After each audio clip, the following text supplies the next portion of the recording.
طارق بن زیاد ایک عظیم بہادر اور جریب سپہ سالار تھا جس نے 711 میں اپنی مختصر فوج کے ساتھ شمالی افریقہ کے ساحل سے آبنائے جبرالٹر کو عبور کیا اور صرف اپنی 7,000 کی مختصر فوج کے ساتھ اسپین کے بادشاہ ویسگوتھا کی 1,00,000 عیسائی فوج کو ایک ہی دن میں شکست دی اور تاریخ میں اپنا نام رقم کیا۔ آئیے طارق بن زیاد کے کارناموں پر مبنی ناول کو پڑھتے ہیں۔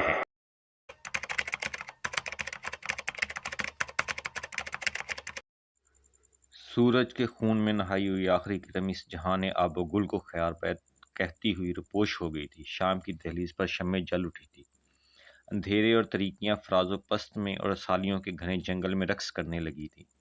ظلمت کے اندر ہیولوں کی طرح کھڑے پیڑ، فضاؤں کے اندر اداسیوں کا سما، اجڑی بستیوں کا نشان اور اجاڑ موسموں کا منظر پیش کرنے لگے تھے۔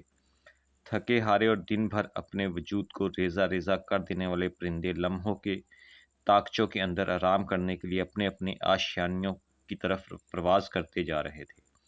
ایسے میں ادھیڑ عمر کے دو اشخاص جو ایک ہی اونٹنی پر سوار تھے، بحرۂ زقاق کے کنارے تنجہ شہر کے جنوبی دروازے میں داخل ہوئے۔ یہ دونوں شخص اپنے حلیوں اور اپنے لباس سے پادری لگتے تھے، اس لیے کہ دونوں اپنے گلے میں چاندی کی بڑی بڑی سی ریبیں لٹکائے ہوئے تھے۔ ان کے سروں پر عمامے اور جسم پر سفید رنگ کی قبائیں تھیں۔ جنوبی دروازے کے محافظوں کے پاس آ کر ان دونوں نے اپنی اونٹنی کو روک لیا۔ پھر جو پادری آگے بیٹھا ہوا تھا اس نے نکیل کی رسی اونٹنی کی گردن پر مارتے ہوئے اونٹنی کو بٹھایا۔ اس کے بعد وہ دونوں اونٹنی سے اتر کر کھڑے ہو گئے۔ پھر ان دو پادریوں میں سے ایک نے شہر کے جنوبی دروازے کے محافظوں میں سے ایک کو مخاطب کرتے ہوئے کہا، ہم دونوں کو تنجہ شہر کے امیر طارق بن زیاد یا اس کے دستے راست طریف بن مالک سے ملنا ہے۔ اس محافظ نے اپنے قریب ہی مغرب کی نماز ادا کرنے والے اپنے ساتھیوں کی طرف اشارہ کر کے ان دونوں پادریوں کو جواب دیتے ہوئے کہا، یہ میرے ساتھی نماز ادا کر لیں، پھر ان میں سے کسی کو تمہارے ساتھ بھیجتا ہوں۔ یہ تمہیں امیر طارق بن زیاد اور طریف بن مالک کے پاس لے جائیں گے۔ یہ نماز پڑھ کر فارغ ہوں گے تو پھر میں مغرب کی نماز ادا کروں گا۔ پھر اس نے اپنے قریب ہی موٹی لکڑی کی نشستوں کی طرف اشارہ کرتے ہوئے کہا، اتنی دیر تک تم دونوں یہاں بیٹھ جاؤ۔ وہ دونوں پادری وہاں بیٹھ کر انتظار کرنے لگے تھے۔ تھوڑی دیر بعد تک جنوبی دروازے کے وہ محافظ مغرب کی نماز پڑھ کر فارغ ہو گئے تو وہ محافظ جس نے پادریوں سے پہلے بات کی تھی، نماز سے فارغ ہونے والے اپنے ساتھیوں میں سے ایک کو ان پادریوں کے متعلق سمجھانے کے بعد مغرب کی نماز ادا کرنے لگا تھا۔ پھر ان جوانوں میں سے ایک جو شاید جنوبی دروازے کے ان محافظوں کا سردار اور سرخیل تھا، وہ ان دونوں پادریوں کے پاس آیا اور ان دونوں کو مخاطب کرتے ہوئے اس نے پوچھا، میرے بزرگوں، اگر میں غلطی پر نہیں تو تم دونوں مجھے اپنے لباس اور حلیے سے پادری لگتے ہو۔ کیا میں پوچھ سکتا ہوں کہ تم کہاں سے آئے ہو اور کیوں، کس سلسلے میں طارق بن زیاد یا طریف بن مالک سے ملنا چاہتے ہو؟ اس پر ان دونوں پادریوں میں سے ایک نے جنوبی دروازے کے اس محافظ کو مخاطب کرتے ہوئے جواب دیا، ہم دونوں جنوب کی ایک بستی الویرا کے رہنے والے ہیں اور یہ بستی طارق بن زیاد کی عملداری میں شامل ہے۔ تم لوگوں کا سردار اور تنجہ شہر کا نائب امیر طریف بن مالک بھی اسی بستی کا رہنے والا ہے۔ تمہارا اندازہ درست ہے کہ ہم دونوں پادری ہیں، اور چونکہ ہم ضمنی ہیں اور طارق بن زیاد کی عملداری میں رہتے ہیں، لہٰذا ہم طارق بن زیاد کے پاس ایک شکایت لے کر حاضر ہوئے۔ اس پر اس محافظ نے پھر دونوں پادریوں کو مخاطب کرتے ہوئے کہا، میں اب تمہاری آمد کا مطلب جان اور سمجھ گیا ہوں۔ میں تمہارے ساتھ اپنا ایک آدمی بھیجتا ہوں، وہ تمہیں امیر طارق بن زیاد کے پاس لے جاتا ہے۔ میرے خیال میں امیر طارق بن زیاد اور طریف بن مالک دونوں ہی ابھی شہر کی جامع مسجد میں ہوں گے اور نماز پڑھ کر فارغ نہ ہوئے ہوں گے۔ تم دونوں وہیں جا کر ان سے مل سکتے ہو۔ اس پر دونوں پادریوں نے ایک دوسرے کو اشارہ کیا اور اٹھ کر کھڑے ہوئے۔ پھر ان میں سے ایک نے محافظ کو مخاطب کرتے ہوئے بڑی نرمی اور سماجت سے کہا، پھر ہمارے ساتھ کسی آدمی کو بھیجیے، وہ ہم دونوں کو طارق بن زیاد اور طریف بن مالک کے پاس لے چلے۔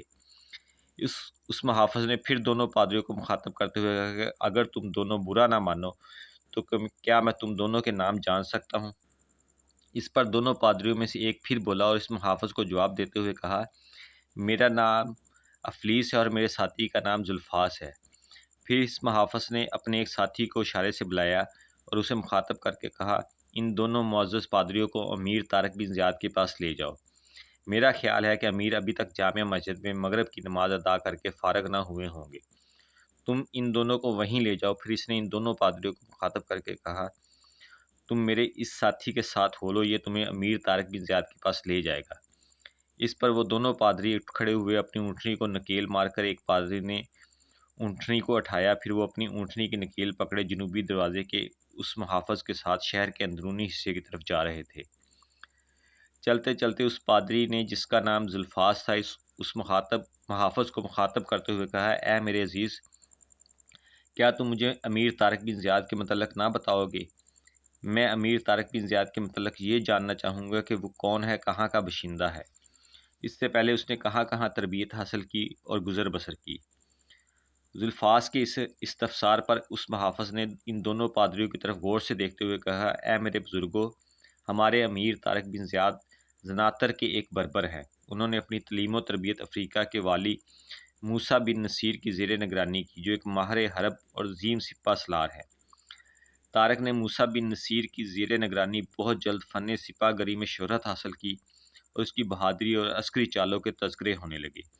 وہ جنگی منصوبہ بندی میں بہت ماہر ہے اور غیر معمولی ذہین، دوربین اور مستعد قائد ہے۔ طارق بن زیاد کی انہی انتظامی صلاحیتوں کے باعث افریقہ کے والی موسیٰ بن نصیر نے انہیں تنجا کا والی مقرر کر رکھا ہے، اور اب ان سرزمینوں کے اندر طارق بن زیاد موسیٰ بن نصیر کے نائب کی حیثیت سے کام کر رہے ہیں۔ اے معزز پادریو، اگر تم دونوں تنجا شہر کے نائب طریف بن مالک کے متعلق جاننا چاہتے ہو تو میں عرض کروں کہ وہ بھی بربر ہیں۔ اور زلفاس پادری نے اس محافظ کی بات کاٹتے ہوئے کہا کہ طریف بن مالک کے متعلق بتانے کی ضرورت نہیں ہے، ہم جانتے ہیں وہ بربر ہے، بلکہ وہ ہماری بستی کا رہنے والا ہے اور ہم دونوں کو خوب جانتا اور پہچانتا ہے۔ بس ہم دونوں تمہارے ممنون و شکر گزار ہیں کہ تم نے ہم دونوں کو امیر طارق بن زیاد کے متعلق معلومات فراہم کی ہیں۔ محافظ نے پادری کو کوئی جواب نہ دیا تھا، کیونکہ وہ ایک بہت بڑی مسجد کے سامنے آ رکا تھا۔ پھر اس نے مسجد کے اندر دیکھنے کے بعد دونوں پادریوں کو مخاطب کرتے ہوئے کہا، تھوڑی دیر یہیں رک کر انتظار کرتے ہیں، ابھی مسجد میں نماز ہو رہی ہے۔ میرے خیال میں امیر طارق بن زیاد اور طریف بن مالک دونوں مسجد سے نماز پڑھ کر نکلے تو میں تم دونوں کو ان سے ملا دوں گا۔ دونوں پادریوں نے اس بات سے اتفاق کیا، پھر تینوں مسجد سے باہر کھڑے ہو کر انتظار کرنے لگے تھے۔ تھوڑی ہی دیر بعد مسجد سے ایک جوان نکلا، جس کی طرف اشارہ کرتے ہوئے جنوبی دروازے کے محافظ نے کہا، وہ سامنے امیر طارق بن زیاد ہماری طرف آ رہے ہیں۔ اس انکشاف پر دونوں پادری مستعد ہو کر کھڑے ہو گئے تھے، اور جب طارق بن زیاد ان کے نزدیک سے گزرنے لگا تب جنوبی دروازے کی اس محافظ نے اسے مخاطب ہوتے ہوئے کہا، یا امیر، یہ جنوب کی ایک بستی الویرا کے دو پادری ہیں اور آپ سے ملنے کی خواہش رکھتے ہیں۔ ان کا کہنا ہے کہ یہ ہمارے نائب امیر طریف بن مالک کی بستی کے رہنے والے ہیں اور آپ کے پاس یہ کوئی نالش اور فریاد لے کر آئے ہیں۔ اس محافظ کی یہ بات سن کر طارق بن زیاد ان دونوں پادریوں کے سامنے آ رکا تھا۔ ان دونوں پادریوں نے غور سے طارق بن زیاد کی طرف دیکھا۔ انہوں نے اندازہ لگایا کہ طارق بن زیاد کے آسودہ جاں قطرے کی طرح مطمئن چہرے پر زندگی کی مرغوب جھلک تھی۔ اس کی آئینہ صفت آنکھوں کے اندر ایک شعور خود شناسی تھا، جو اس بات کو عیاں کرتا تھا کہ وہ جواں بے باک کی بات کو فضاؤں میں اور فضاؤں کی بات کو چپ میں ادا کرنے کا پورا فن جانتا تھا۔ اس کے ہونٹوں کی بولتی خاموشی کے اندر انقلاب برپا کرنے والے ان گنت پیغام چھپے تھے، اور اس کی توانائیوں سے بھرپور کھردرے ہاتھ اس بات کے آئینہ دار تھے کہ وہ چٹانوں کو غبار راہ بنانے کا عزم رکھتا تھا۔ قریب آ کر طارق بن زیاد نے نرمی سے ان دونوں پادریوں کو مخاطب کرتے ہوئے کہا، مجھے تم دونوں سے مل کر خوشی ہوئی کہ تم میرے نائب طریف بن مالک کے ہم وطن ہو۔ پہلے یہ کہو کہ تم دونوں کے نام کیا ہیں؟ اس پر ایک پادری بولا اور کہا، اے امیر، میرا نام زلفاس اور میرے ساتھی کا نام افتیس ہے۔ ہم دونوں الویرا نام کی بستی کے رہنے والے ہیں اور آپ کے پاس ایک نالش اور ایک التجا لے کر آئے ہیں۔ اتنی دیر میں مسجد سے نکل کر کچھ اور نوجوان بھی وہاں آ کھڑے ہوئے تھے۔ طارق بن زیاد نے ان میں سے ایک کو مخاطب کرتے ہوئے کہا، تم فوراً جاؤ اور بیت العدل کا دروازہ کھول کر وہاں روشنی کرو۔ پھر ایک دوسرے جوان کو مخاطب کرتے ہوئے کہا، مسجد کے اندر اس وقت طریف بن مالک اپنے کچھ ساتھیوں کے ساتھ محض گفتگو ہیں، اسے بلا کر میرے پاس لاؤ۔ اس کے بعد طارق بن زیاد نے جنوبی دروازے کے اس محافظ کو مخاطب کرتے ہوئے کہا، اب تم واپس اپنے فرائض کی ادائیگی کی طرف چلے جاؤ، میں ان دونوں پادریوں سے گفتگو کر لیتا ہوں۔ یہ حکم پا کر جنوبی دروازے کا وہ محافظ وہاں سے چلا گیا تھا۔ طارق بن زیاد کا حکم پا کر ایک نوجوان نے قریب ہی بیت العدل کا دروازہ کھول دیا اور چھوٹی چھوٹی مشعلوں کو جلا کر وہاں روشنی کر دی تھی، جبکہ دوسرا جوان بھاگتا ہوا مسجد میں داخل ہوا اور تھوڑی دیر بعد تنجا شہر کے نائب امیر طریف بن مالک کو وہاں لے کر آ گیا تھا۔ طریف بن مالک بھی طارق بن زیاد کی طرح قد کاٹ کا خوب لمبا اور جسمانی ساخت میں خوب کڑا تھا۔ اس کی پیشانی فراخی میں وسعت آسماں جیسی تھی، اس کی برق کی طرح تڑپتی آنکھوں کے اندر لمحوں کی گرم آگ اور دہکتے ہوئے انگاروں کا سما تھا۔ وہ خانہ اسلام کی طرح چپ اور خاموش اس جوان کے ساتھ مسجد سے نکلا تھا، لیکن اس کی حالت سے پتہ چلتا تھا کہ جب وہ بولنے پر آئے گا تو زندہ لفظوں کا ایک طوفان، جاگتے لہجوں کا ایک انقلاب اور دیکھتے وقت کا ایک سیلے رواں کھڑا کر کے رکھ دے گا۔ طارق بن زیاد کے نزدیک آ کر طریف بن مالک نے سب کو بلند آواز میں سلام کہا، پھر ان دونوں پادریوں کی طرف انہیں دیکھتے ہوئے کسی قدر حیرت اور تعجب کا اظہار کرتے ہوئے ان دونوں سے پوچھا، اے بزرگ افتیس اور ذوالفاس، خیریت تو ہے؟ تم کس کام کے سلسلے میں شام کے وقت تنجا شہر میں داخل ہوئے ہو؟ امیر طارق بن زیاد نے طریف بن مالک کو مخاطب کرتے ہوئے کہا، اے ابن مالک، یہ دونوں پادری جو تمہاری بستی کے رہنے والے ہیں ہمارے پاس کوئی نالش اور شکایت لے کر آئے ہیں۔ میں نے ایک جوان کو بھیج کر بیت العدل کا دروازہ کھلوا دیا ہے اور ان پادریوں کو بیت العدل میں لے کر چلتے ہیں، وہاں بیٹھتے ہیں، پھر ان دونوں پادریوں سے ان کی سرگزشت سنتے ہیں کہ ان کے ساتھ کیا ظلم اور زیادتی ہوئی ہے۔ طریف بن مالک نے طارق بن زیاد کی اس تجویز سے اتفاق کیا، پھر وہ ان دونوں پادریوں کو مسجد سے ملحقہ بیت العدل کی طرف لے جا رہے تھے، جبکہ نماز کے بعد وہاں رک جانے والے کچھ جوان بھی ساتھ ہو لیے تھے۔ جب سب افراد بیت العدل میں جا کر بیٹھ گئے تو طارق بن زیاد نے دونوں پادریوں کو مخاطب کرتے ہوئے پوچھا، آپ کہو، تم دونوں پر کیا افتاد گزری اور تم دونوں ہمارے پاس یہاں تنجا شہر میں کس کے خلاف نالش اور شکایت لے کر آئے ہو؟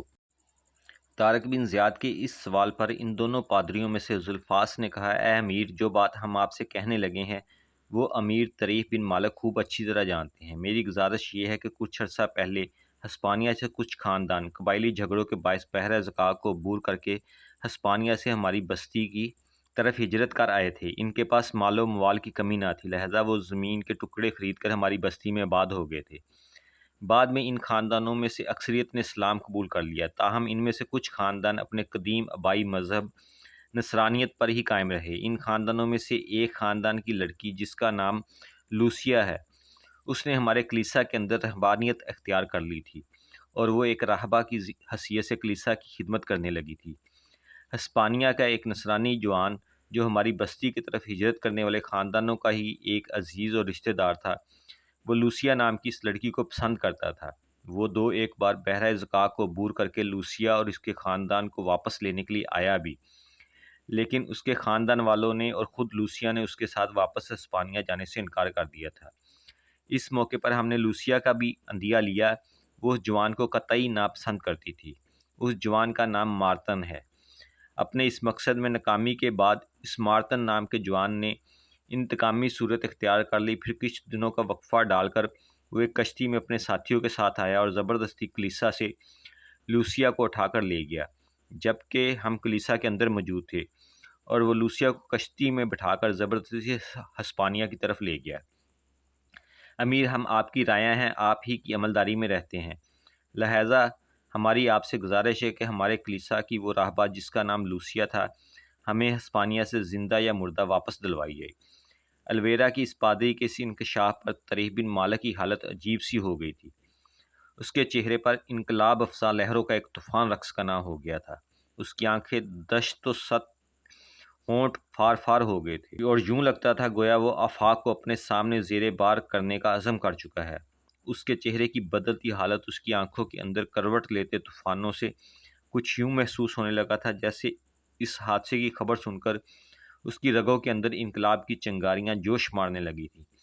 مجموعی طور پر اس موقع پر طریف بن مالک کی حالت دیکھتے ہوئے صحرا ہجر زدہ موسم کڑی دھوپ اور صحرا کے سخت سفر جیسی ہو کر رہ گئی تھی۔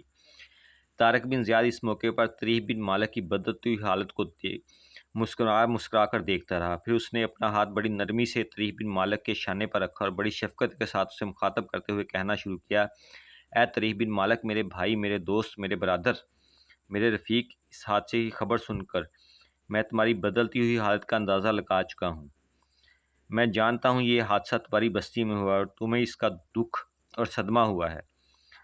پر کہو اس موقع پر تمہیں کیا قدم اٹھانا چاہیے۔ طارق بن زیاد کی اس گفتگو پر طریح بن مالک نے اپنے آپ کو سنبھالا، پھر اس نے بولتے ہوئے کہنا شروع کیا، اے امیر، مجھے آپ جیسے ساتھی، آپ جیسے بھائی پر فخر ہے۔ اس موقع پر میں آپ سے یہ کہنا پسند کروں گا کہ الویرا کی لوسیا نام کی اس راہبہ کو اغوا کرنے والے ہسپانیہ کے مارتن سے انتقام ضرور لیا جانا چاہیے، اور اس کے لیے میں آپ سے یہ گزارش کروں گا کہ میں خود ہسپانیہ کی طرف جاؤں گا، اس مارتن کو تلاش کر کے نہ صرف یہ کہ اسے اس کے گناہ کی سزا دوں گا، بلکہ لوسیا کو بھی اس سے حاصل کر کے اسے واپس اپنی بستی الویرا کی طرف لانے کی کوشش کروں گا۔ طریح بن مالک کے اس جواب پر طارق بن زیاد نے خوش ہوتے ہوئے کہا، اے ابن مالک تمار، اس جواب سے قسم خداوندی کی مجھے بے حد خوشی ہوئی، اطمینان ہوا ہے۔ میری طرف سے تمہیں ہسپانیہ جا کر مارتن سے انتقام لینے اور لوسیا کو واپس لانے کی اجازت ہے۔ طارق بن زیاد کے اس فیصلے پر طریح بن مالک نے ان دونوں پادریوں کی طرف دیتے ہوئے کہا، اے بزرگ پادریوں، تم آج کی رات تنجا شہر کے اندر آرام کرو، کل صبح ہی صبح اپنی بستی کی طرف روانہ ہو جاؤ، اور وہاں سے تم ایک یا دو ایسے شخاص کو یہیں میری طرف تنجا شہر روانہ کرو جو ہسپانیہ کے مارتن نام کے اس جوان کو جانتے اور پہچانتے ہوں، تاکہ ان کے ساتھ میں ہسپانیہ کی طرف روانہ ہوں اور مارتن نام کے اس جوان سے نہ صرف یہ کہ انتقام لے سکوں، بلکہ لوسیا کو بھی اس سے حاصل کر کے واپس لانے میں کامیاب ہو سکوں۔ طریح بن مالک کی اس گفتگو پر پادری افتیس نے بولتے ہوئے کہا، اے ابن مالک، تمہاری تجویز درست اور عمدہ ہے۔ میں اور میرا ساتھی آج کی رات یہاں قیام کر کے اور کل واپس الویرا کی طرف روانہ ہو جائیں گے، اور وہاں سے دو ایسے نوجوانوں کو روانہ کر دیں گے جو مارتن نام کے اس جوان کو جانتے اور پہچانتے ہوں گے، تاکہ ان کے ساتھ تم ہسپانیہ کی طرف روانہ ہو اور مارتن سے انتقام لے سکو۔ اس گفتگو کے اختتام پر طارق بن زیاد نے اپنے قریب بیٹھے جوان کو مخاطب کرتے ہوئے کہا، ان دونوں بزرگ پادریوں کو مہمان خانے کی طرف لے جا کر ان کے کھانے اور آرام کا بندوبست کرو، اور کل صبح ہی صبح یہاں سے ان کی روانگی اور کوچ اور ان کے زاد راہ کا بھی انتظام کرو۔ اس کے ساتھ ہی وہ جوان اپنی جگہ سے اٹھ کھڑا ہوا اور ان دونوں پادریوں کو اپنے ساتھ لے کر وہاں سے چلا گیا۔ ان دونوں پادریوں کے جانے کے بعد ایک عرب جوان بیت العدل میں داخل ہوا۔ اس کو دیکھتے ہی طارق بن زیاد نے بڑی شفقت سے اور اپنے پہلو میں ایک نشست پر ہاتھ مارتے ہوئے کہا، اے المغیث، میرے بھائی، آؤ یہاں میرے پاس آ کر بیٹھو۔ مغیث نام کا وہ جوان آگے بڑھ کر طارق بن زیاد کے پہلو میں بیٹھ گیا تھا۔ پھر قبل اس کے کہ طارق بن زیاد، طریح بن مالک یا وہاں نئے داخل ہونے والے عرب جوان مغیث میں سے کوئی گفتگو کی ابتدا کرتا، ایک جوان بھاگتا بھاگتا بیت العدل میں داخل ہوا اور طارق بن زیاد کو مخاطب کرتے ہوئے اس نے کہا، اے امیر، ہمارے افریقی مرکز کیروان سے دو قاصد ابھی ابھی یہاں پہنچے ہیں، انہیں امیر موسیٰ بن نصیر نے آپ کی طرف روانہ کیا ہے، اور ان قاصدوں کے پاس کوئی اہم ترین پیغام ہے۔ اس جوان نے یہ پیغام سننے کے بعد طارق بن زیاد نے اسے مخاطب ہوتے ہوئے کہا، ان دونوں قاصدوں کو جو میرے آقا موسیٰ بن نصیر کی طرف سے آئے ہیں فوراً اندر لے آؤ۔ اس کے ساتھ ہی وہ جوان بھاگتا ہوا باہر نکل گیا۔ تھوڑی دیر بعد وہ دو جوانوں کو اپنے ساتھ لے کر اندر آیا اور طارق بن زیاد کو مخاطب کرتے ہوئے کہا، یہ دو نوجوان امیر موسیٰ بن نصیر کی طرف سے آپ کے نام کوئی پیغام لے کر آئے ہیں۔ ان دونوں جوانوں نے طارق بن زیاد اور طریح بن مالک کو سلام کیا، کہا، پھر ان دونوں میں سے ایک کچھ کہنا ہی چاہتا تھا کہ طارق بن زیاد نے ان دونوں کو مخاطب کرنے میں پہل کرتے ہوئے کہا، تم دونوں میرے آقا موسیٰ بن نصیر کی طرف سے کیا پیغام لے کر آئے ہو؟ ان دونوں قاصدوں میں سے ایک نے طارق بن زیاد کو مخاطب کرتے ہوئے کہا کہ ہم آقا موسیٰ بن نصیر کی طرف سے یہ پیغام لے کر آئے ہیں کہ آپ اور طریح بن مالک دونوں اپنے لشکر کے ساتھ ہمارا پیغام سننے کے بعد تنجا شہر سے اس شاہراہ کی طرف روانہ ہو جو تنجا سے نکل کر سبتا کی طرف جاتی ہے۔ آقا موسیٰ بن نصیر بھی تنجا شہر سے 20 میل کے فاصلے پر اس شاہراہ پر اپنے لشکر کے ساتھ پڑاؤ کر کے آپ کا انتظار کریں گے۔ پھر آپ اور آقا موسیٰ بن نصیر کا یہ متحدہ لشکر افریقہ کی سرزمین میں رومنوں کے آخری شہر سبتا پر حملہ آور ہوں گے۔ یہاں تک کہنے کے بعد وہ قاصد خاموش ہوا۔ تب طارق بن زیاد نے اس کو مخاطب کرتے ہوئے پھر پوچھا، کیا تمہارے پاس آقا موسیٰ بن نصیر کی طرف سے کوئی تحریری پیغام بھی ہے؟ اس قاصد نے اپنے ہاتھ میں پکڑے ہوئے لوہے کے خول سے دوہرا کیا ہوا کاغذ طارق بن زیاد کی طرف تھما دیا۔ طارق بن زیاد نے اس خط کو کھولا اور اس خط کی تحریر کو پڑھنے لگا تھا۔ طارق بن زیاد کے دائیں بائیں بیٹھے طریح بن مالک اور مغیث بھی اس خط کو پڑھ رہے تھے۔ لکھا تھا، طارق میرے عزیز، جس وقت تم میرا یہ خط پڑھ رہے ہوں گے اس وقت تک میں کیروان شہر سے اس شاہراہ کی طرف روانہ ہو چکا ہوں گا جو تمہارے تنجا شہر سے رومنوں کے ساحلی شہر سبتا کی طرف جاتی ہے۔ تنجا شہر سے تقریباً 20 میل کے فاصلے پر میں اس شاہراہ کے کنارے اپنے لشکر کے ساتھ پڑاؤ کر کے میں تمہارا انتظار کروں گا۔ میرا خط ملتے ہی تم مغیث کو تنجہ شہر کا حاکم مقرر کر کے اور طریف بن مالک کو اپنے لشکر کے ساتھ لے کر تنجہ سے سبتا کی طرف کوچ کرو۔ اس شہر پر حملہ آور ہونے کی وجہ میں اس وقت بیان کروں گا جب تم اپنے لشکر کے ساتھ سبتا کی طرف جانے والی شاہراہ پر مجھ سے آ ملو گے۔ یہ شہر چھوڑتے وقت مغیث کو تنبیہ کرنا کہ تمہاری اور طریف بن مالک کی غیر موجودگی میں تنجہ شہر کی حفاظت اور دفاع کی طرف چوکس اور ہوشیار رہے۔ میں تمہیں خدا حافظ کہتا ہوں۔ میرے عزیز، میری تمہاری ملاقات سبتا کی طرف جانے والی شاہراہ پر ہوگی۔ موسیٰ بن نصیر کا خط پڑھنے کے بعد طارق بن زیاد تھوڑی دیر تک سوچوں میں الجھا رہا، پھر اس نے طریف بن مالک اور مغیث کی طرف دیکھتے ہوئے پوچھا، اے میرے عزیزو، کیا تم نے میرے آقا موسیٰ بن نصیر کا یہ خط پڑھ لیا ہے؟ اس کے جواب میں طریف بن مالک نے بولتے ہوئے کہا، اے ابن زیاد، میں اور مغیث اس خط کو پڑھ لیا ہے اور اس خط کے احکامات پر عمل کرنے کے لیے ہم مستعد اور تیار ہیں۔ امیر طارق بن زیاد اپنی جگہ سے اٹھ کھڑا ہوا۔ پہلے اس نے مغیث کی طرف دیکھتے ہوئے کہا، سنو مغیث میرے بھائی، میں اور طریف بن مالک اپنے لشکر کے ساتھ صبح کو ہی امیر موسیٰ بن نصیر کی طرف روانہ ہو جائیں گے۔ ہم دونوں کے بعد تم تنجہ شہر کے حاکم ہوگے، لہٰذا اس کی حفاظت اور اس کے دفاع کے لیے تم ہماری غیر موجودگی میں مستعد اور ہوشیار رہنا۔ طریف بن مالک کے جاننے والے 2 پادری بھی مہمان خانے میں ٹھہرے ہوئے ہیں، ان دونوں کا بھی خیال رکھنا اور کل صبح یہاں سے ان کی کوچ کا بھی انتظام کرنا۔ اس کے بعد طارق بن زیاد نے موسیٰ بن نصیر کی طرف سے آنے والے دونوں قاصدوں کو بھی مہمان خانے کی طرف بھیج دیا تھا۔ اس کے بعد وہ سب بیت العدل سے نکل گئے تھے اور دوسرے روز طارق بن زیاد اور طریف بن مالک اپنے لشکر کے ساتھ تنجہ شہر سے سبتا کی طرف کوچ کر گئے۔ طارق بن زیاد اور طریف بن مالک اپنے لشکر کے ساتھ تنجہ شہر سے شمال کی طرف 20 میل کے فاصلے پر پہنچے تو انہوں نے دیکھا کہ شاہراہ کے کنارے موسیٰ بن نصیر اپنے لشکر کے ساتھ وہاں خیمہ زن تھا اور شاہراہ کے دائیں کنارے اس نے وہاں خیموں کا ایک شہر آباد کر رکھا تھا۔ وہاں پہنچ کر طارق بن زیاد نے اس لشکر کے پہلو میں اپنے لشکر کو خیمہ زن ہونے کا حکم دیا۔ اتنے میں اس لشکر سے موسیٰ بن نصیر اور اس کا لڑکا عبدالعزیز نکلے۔ دونوں نے شاہراہ پر آ کر طارق بن زیاد اور طریف بن مالک کا استقبال کیا۔ پھر موسیٰ بن نصیر ان دونوں کو اپنے خیمے کی طرف لے جا رہا تھا۔ موسیٰ بن نصیر، طارق بن زیاد، طریف بن مالک اور عبدالعزیز جب اس خیمے میں ایک دوسرے کے آمنے سامنے بیٹھ کے، تب موسیٰ بن نصیر نے طارق بن زیاد اور طریف بن مالک کی طرف دیکھتے ہوئے کہنا شروع کیا، میرے بچوں، تم جانتے ہو شمالی افریقہ کے وسیع حصوں پر ہم نے قبضہ کر لیا ہے۔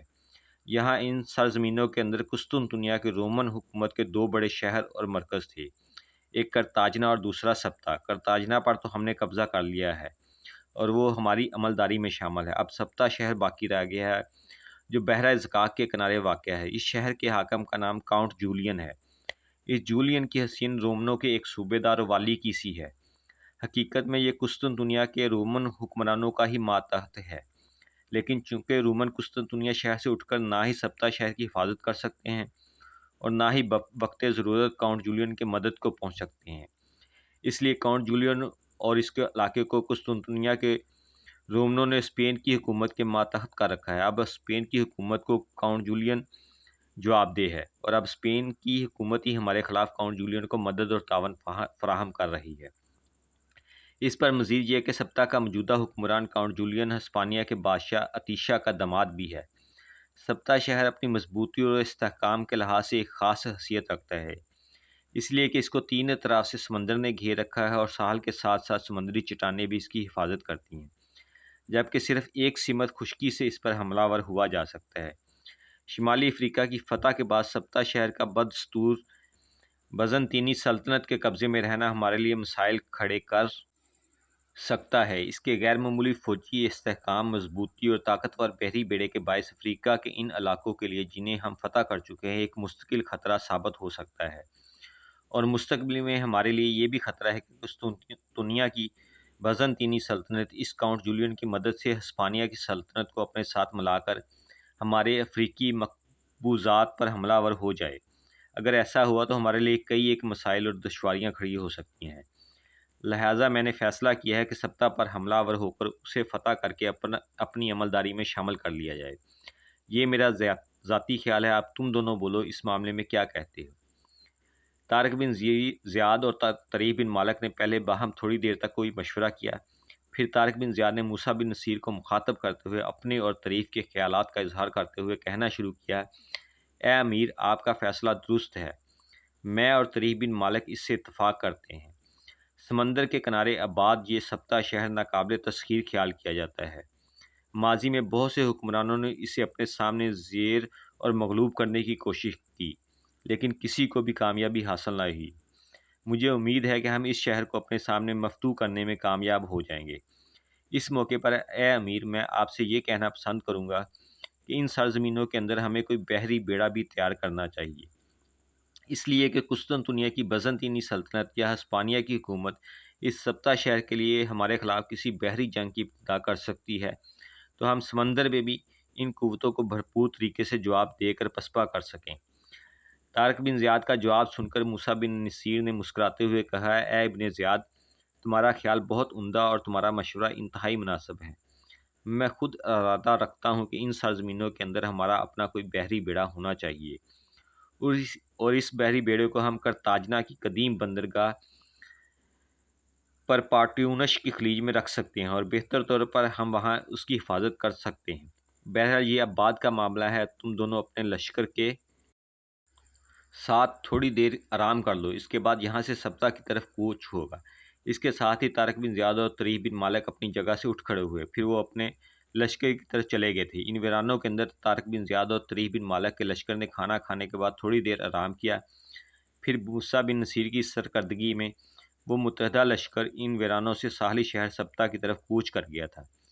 دوسرے روز صبح ہی صبح یہ متحدہ لشکر بحر زقاق کے کنارے سبتہ شہر کے سامنے نمودار ہوا۔ موسیٰ بن نصیر نے شہر سے تھوڑے فاصلے پر اپنے لشکر کو خیمہ زن ہونے کا حکم دیا۔ لشکر کا پڑاؤ کرتے ہوئے اس نے احتیاط برتی تھی کہ اگر سبتہ شہر کی فصیل کے اوپر سے تیر اندازی کی جائے تو دشمن کے وہ تیر اس کے پڑاؤ پر نہ برس سکیں۔ شہر کے سامنے دور دور تک موسیٰ بن نصیر نے اپنے لشکر کو پھیلا دیا تھا۔ پھر شہر کے شرقی اور جنوبی حصے سے موسیٰ بن نصیر نے بڑے بڑے اور بلند درختوں کو کٹوایا، اور درختوں کے ان بڑے بڑے تنوں کے سامنے لوہے کے بڑے بڑے سینگوں والے مینڈے کے سر نصب کروا دیے تھے۔ لمبے لمبے تنوں کے ساتھ لگے ہوئے لوہے کے ان مضبوط اور بڑے بڑے سروں کو فصیل کے ساتھ ٹکرا کر موسیٰ سبتہ کی فصیل کو اپنے سامنے پاش پاش کر کے رکھ دینا چاہتا تھا۔ اپنے لشکر کے ساتھ موسیٰ بن نصیر 2 روز تک جنگی تیاریوں میں مصروف رہا۔ تیسرے روز جب اس نے شہر پر حملہ آور ہونے کے لیے اپنی صفوں کو درست اور لشکر کو تیار کیا تو شہر کے شرقی اور جنوبی دروازوں پر صلح کے بڑے بڑے سفید پرچم لہرائے جانے لگے۔ صلح کے یہ پرچم لہرائے جانے کے بعد باعث موسیٰ بن نصیر نے اپنے لشکر کو حملہ آور ہونے سے روک دیا تھا، اور وہ اپنے لشکر کے سامنے طارق بن زیاد، طریق بن مالک اور اپنے بیٹے عبدالعزیز کے ساتھ کھڑا ہو کر سبتہ شہر کی طرف سے کسی مزید رد عمل کا انتظار کرنے لگا۔ تھوڑی دیر بعد سبتہ شہر کا مشرقی دروازہ کھلا، اور اس دروازے سے 3 سوار نمودار ہوئے۔ ان 3 سواروں میں سے ایک اپنے گھوڑے پر آگے آگے تھا، جبکہ 2 اس کے پیچھے سفید پرچم بلند کیے ہوئے تھے۔ ان تینوں میں سے آگے والا اپنے چہرے سے کوئی پادری لگتا تھا، اور اس نے اپنے گلے میں ایک بہت بڑی سنہری سلیب بھی ڈال رکھی تھی۔ موسیٰ بن نصیر، طارق بن زیاد، طریق بن مالک اور عبدالعزیز کے پاس آ کر وہ تینوں سوار رک گئے، اور ان میں سے جو پادری تھا اس نے ان سب کو مخاطب کرتے ہوئے کہا، میں سبتہ شہر کا اسقف طلوس ہوں۔ میں سبتہ شہر کے حاکم کاؤنٹ جولین کی طرف سے آیا ہوں، اور میں مسلمانوں کے جرنیل موسیٰ بن نصیر سے ملنا چاہتا ہوں۔ سبتہ کے اس طلوس کے اس انکشاف پر موسیٰ بن نصیر دیر تک اس کو اور اس کے دونوں ساتھیوں کو دیکھتا رہا۔ پھر اس نے نرم اور شفقت امیز لہجے میں اس پادری کو مخاطب کرتے ہوئے کہنا شروع کیا، میں موسیٰ بن نصیر ہوں، کہو تم اپنے حاکم کاؤنٹ جولین سے کیا پیغام لے کر آئے ہو؟ موسیٰ بن نصیر کا یہ جواب سن کر سبتہ شہر کا اسقف طلوس فوراً اپنے گھوڑے سے اتر کر کھڑا ہوا۔ اس کے دونوں ساتھیوں نے بھی نیچے اتر کر سفید علم زمین میں گاڑ دیے تھے۔ پھر ان تینوں نے باری باری موسیٰ بن نصیر، طارق بن زیاد، طریق بن مالک اور عبدالعزیز کے ساتھ پرجوش مصافحہ کیا۔ پھر اسقف طلوس نے موسیٰ بن نصیر کو مخاطب کرتے ہوئے کہنا شروع کیا، اے مسلمانوں کے عظیم جرنیل، ہم جانتے ہیں کہ آپ شمالی افریقہ کو اپنے سامنے زیر زبر کر کے رکھ چکے ہیں۔ آپ نے افریقہ کے اندر بازنطینیوں کے سب سے بڑے مرکز کرتاجنا کو بھی فتح کر لیا، لہذا سبتہ شہر آپ کی عسکری طاقت اور قوت کا مقابلہ نہیں کر سکتا۔ ماضی میں جو سبتہ کا لشکر مسلمانوں کے ساتھ جنگوں اور لڑائیوں میں مصروف رہا ہے، تو ایسا سب کچھ اسپین اور رومن لشکروں اور بحری بیڑوں کی مدد سے کیا جاتا رہا ہے۔ اب ہم یہ سمجھتے ہیں کہ ان سرزمینوں کے اندر سبتا شہر کا لشکر آپ کا مقابلہ نہیں کر سکتا، لہذا سبتا کا حاکم کاؤنٹ جولین آپ سے صلح کی شرائط کا خواہاں ہے۔ اسقف طلوس کا یہ جواب سن کر موسیٰ بن نصیر تھوڑی دیر تک اسے غور سے دیکھتا رہا، پھر اس کے بعد کسی قدر استفہامیہ انداز میں اس مخاطب کر کے پوچھا، اگر تمہارا کاؤنٹ جولین ہمارے ساتھ صلح ہی چاہتا ہے تو وہ ہمارے ساتھ صلح کی شرائط طے کرنے کے لیے خود ہماری طرف کیوں نہیں ہے؟ اس نے تمہیں اور تمہارے ان دو ساتھیوں کو کیوں بھیج دیا ہے؟ اس سوال پر طلوس نے جواب دیتے ہوئے کہا، اے مسلمانوں کے عظیم سبقہ سالار، کاؤنٹ جولین نے ایسا ایک احتیاط اور بچاؤ اور دور اندیشی کے تحت کیا ہے۔ اسے یہ اندیشہ اور خوف تھا کہ اگر وہ خود صلح کی گزارش کرنے آپ کے پاس آتا تو کہیں ایسا نہ ہو کہ مسلمان اسے گرفتار کر کے اپنے پاس رکھ لیں، پھر سبتا والوں سے ساز باز کر کے اور ہیلے بہانوں سے کام لے کر وہ سبتا شہر کو نقصان اور گزند ہی نہ پہنچائیں۔ اسقف طلوس کے اس جواب پر موسیٰ بن نصیر نے کسی قدر ناراضگی اور برہمی کا اظہار کرتے ہوئے کہا، اے محترم طلوس، میری قوم نے کبھی ایسا بھیانک اور کریہ کھیل نہیں کھیلا، اور نہ ہی اس قسم کے واقعات میری قوم کی تاریخ میں پائے جاتے ہیں۔ سبتا کا حاکم کاؤنٹ جولین اگر ہمارے ساتھ جنگ نہیں چاہتا اور شرائط سے صلح کا خواہاں اور متمنی ہے تو اسے خود ہمارے پاس حاضر ہونا چاہیے اور ہمارے ساتھ بات چیت کر کے صلح کی شرائط طے کرنی چاہیے۔ اگر وہ صلح کا خواہاں ہے تو ہم اس پر جنگ مسلط نہیں کریں گے، ہم بھی اس کے ساتھ صلح کی شرائط طے کرنے پر رضامند ہوں گے۔ لہذا تم سبتا کے حاکم کاؤنٹ جولین کو بلا کر لاؤ تاکہ وہ خود ہمارے ساتھ یہ شرائط طے کرے۔ موسیٰ بن نصیر کے اس جواب پر اسقف طلوس حرکت میں آیا اور اپنے دونوں ساتھیوں کو مخاطب کرتے ہوئے کہا، میں یہیں رکتا ہوں، تم دونوں واپس جاؤ اور کاؤنٹ جولین کو اپنے ساتھ لے کر آؤ۔ اسے یہ بھی یقین دہانی کراؤ کہ اسے مسلمانوں کی طرف سے کسی قسم کا خدشہ اور خطرہ نہیں ہے، لہٰذا وہ بے دھڑک ہو کر شہر سے باہر نکلے اور مسلمانوں کے ساتھ صلح کی شرائط طے کرے۔ اسے یہ بھی یقین دلاؤ کہ ماضی میں اس کی جنگیں جو مسلمانوں کے ساتھ ہوئی تھی اس سے متعلق اس سے کوئی باز پرس نہیں کی جائے گی۔ اسقف طلوس کا یہ حکم پا کر وہ دونوں محافظ واپس چلے گئے تھے۔ اس موقع پر موسیٰ بن نصیر نے اپنے بیٹے عبدالعزیز کی طرف دیکھتے ہوئے کہا، عبدالعزیز میرے بیٹے، یہاں لشکر کے سامنے ایک خیمہ نصب کراؤ جس میں بیٹھ کر ہم اس طلوس اور اس سبتا کے حاکم کاؤنٹ جولین کے ساتھ صلح کی شرائط طے کر سکیں۔ موسیٰ کا بیٹا عبدالعزیز فوراً حرکت میں آیا اور چند لشکریوں کو اس نے اپنے ساتھ لیا، اور پھر دیکھتے ہی دیکھتے اس نے اپنے لشکر کے سامنے خیمہ نصب کر کے اس کے اندر نشستوں کا انتظام کر دیا تھا۔ جب خیمہ نصب ہو چکا تو موسیٰ بن نصیر نے طلوس کی طرف دیکھتے اور مخاطب کرتے ہوئے کہا، اے محترم طلوس، اس خیمے میں بیٹھ کر تمہارے حاکم کاؤنٹ جولین کا انتظار کرتے ہیں۔ اس کے ساتھ ہی موسیٰ بن نصیر، طارق بن زیاد، طریح بن مالک اور عبدالعزیز اس طلوس کو لے کر لشکر کے سامنے نصب ہونے والے اس خیمے کے اندر بیٹھ کر سبتا کے حاکم کاؤنٹ جولین کا انتظار کرنے لگے۔ تھوڑی دیر بعد سبتا شہر کے شرقی دروازے سے پھر 3 سوار نمودار ہوئے۔ 2 تو وہی محافظ تھے جو اسقف طلوس کو وہاں چھوڑ کر گئے تھے، اور وہ اب بھی اپنے ہاتھوں میں سفید علم بلند کیے ہوئے تھے، اور ان کے آگے آگے سبتا شہر کا حاکم کاؤنٹ جولین اپنے سفید گھوڑے پر سوار موسیٰ بن نصیر کی طرف بڑھ رہا تھا۔ کاؤنٹ جولین اپنے دونوں محافظوں کے ساتھ جب خیمے سے باہر آ کر اپنے گھوڑے سے اترا تو موسیٰ بن نصیر، طارق بن زیاد اور طریح بن مالک نے خیمے سے باہر اس سے پرجوش مصافحہ کیا۔ پھر وہ تینوں اسے خیمے کے اندر لے گئے تھے، جبکہ اس کے دونوں محافظ خیمے کے باہر اپنے گھوڑوں کے پاس کھڑے تھے۔ جب کاؤنٹ جولین خیمے کے اندر آ کر بیٹھ گیا تب موسیٰ بن نصیر نے اس کو مخاطب ہوئے کہا، اے جولین، اس بار کس چیز نے تمہیں ہمارے ساتھ صلح کرنے پر مجبور و مادہ کر دیا، جبکہ میں دیکھتا ہوں کہ تم ماضی میں اسپین کے حکمرانوں اور رومن بحری بیڑے کے بل بوتے پر مسلمانوں کے ساتھ برسرے پیکار رہے۔ اس بار میں خود اپنے لشکر کی کمان کرتا ہوا تمہارے شہر کی طرف آیا تھا، اور میرا ارادہ تھا کہ جب تک سبتا شہر کو فتح نہ کر لوں گا اس وقت تک یہاں سے ہٹوں گا نہیں۔ اور اے جولین، تو دیکھتا ہے کہ میں نے تیرے طرف کے علاقے کے بڑے بڑے درخت کٹوا کر ان درختوں کے تنوں کے سامنے لوہے کے بڑے بڑے مینڈے کے سر نصب کروا دیے ہیں، اور اگر تو صلح کی شرائط طے کرنے میرے پاس نہ آتا تو میں لوہے کے ان مینڈے کے سروں کو تیرے شہر کی فصیل کے ساتھ ٹکرا کر شہر کی فصیل کو پاش پاش کر دیتا، اور اس کے بعد شہر ہمارے لیے فتح کرنا کوئی مشکل اور دشوار نہ ہوتا۔ سبتا شہر کے حاکم کاؤنٹ جولین نے موسیٰ بن نصیر کی اس بات کا جواب دیتے ہوئے کہا،